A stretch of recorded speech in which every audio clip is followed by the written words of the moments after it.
আসসালামু আলাইকুম শেখ। ওয়ালাইকুম আসসালাম রহমতুল্লাহ বরকাত। জি। আমি পশ্চিমবঙ্গ থেকে বলছি। তো আমি এখন রাজস্থানে থাকছি, এখানে পড়ালেখার জন্য এসেছি।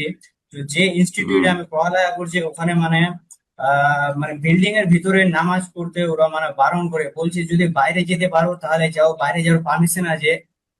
তো এখানে আমাদের ব্রেক টাইম খুবই কম থাকে, 10 থেকে 15 মিনিট। তো আমি কি নামাজটাকে জমা করে নিবো, আসরের নামাজটা? হম।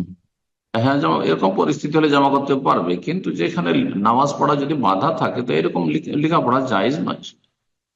দুনিয়ার জন্য ইন্ডিয়া আখেরাত ধ্বংস করে দেবে, এটা জায়েজ নয়। নামাজ পড়তে ইন্ডিয়াতে বাধা আছে সেখানে হোস্টেলে। হোস্টেলে বাধা মানে বলতে, এখানে আমাদের মুসলিম নামাজ পড়তাম, তো এখানে হিন্দু ছেলেরা যে শ্রীরাম যে সিনেমা বলছিল, ওইটার জন্য মানে করে দিল। এই বললো তোমরা বাইরে গিয়ে বাবুরা পড়ে আসো। আশেপাশে মসজিদ আছে? পাশে মসজিদ বা 2-3 কিলোমিটার দূরে আছে। 2-3 কিলোমিটার দূরে কিভাবে পড়বে? নিজের রুম আলাদা, সেপারেট রুম নাই? হ্যাঁ, এখানে আমার কোচিং টাইম হচ্ছে 2টা থেকে রাত 8টা অবধি। তো আমি জোহরের নামাজ মানে পিজিতে পড়ি, যে হোস্টেল আছে আমার। আর সময়টা। বাকি মাগরিবের টাইমটা থাকে যখন ছুটি দেয়।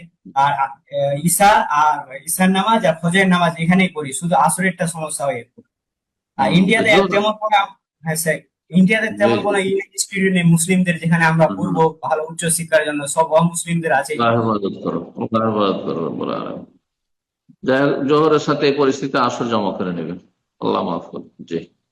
আসসালামু আলাইকুম সাহেব। ওয়ালাইকুম আসসালাম রহমতুল্লাহ বরকাত। জি। বাংলাদেশের রাজশাহী থেকে বলছি সাহেব। প্রশ্ন বলেন। তো আল্লাহকে স্বপ্নে দেখেছেন। এখন স্বপ্নে যেটা দেখেছেন সেই রূপটা কি আল্লাহর ছিল নাকি কোনো সৃষ্ট রূপ ছিল? শায়েখ সালে আল মুনাজিনের ওয়েবসাইটে দেখছি যে আল্লাহ তিনি।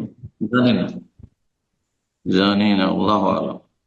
নবী সাল্লাল্লাহু আলাইহি ওয়াসাল্লাম স্বপ্নে আল্লাহকে দেখেছেন, এতটা জানি, অতটাই বলবো।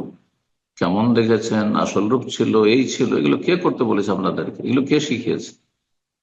ফরজ কাজগুলি আদায় করেন। জি। এটা কোনো ফরজ কাজ নয় আপনার। বারাকাল্লাহ।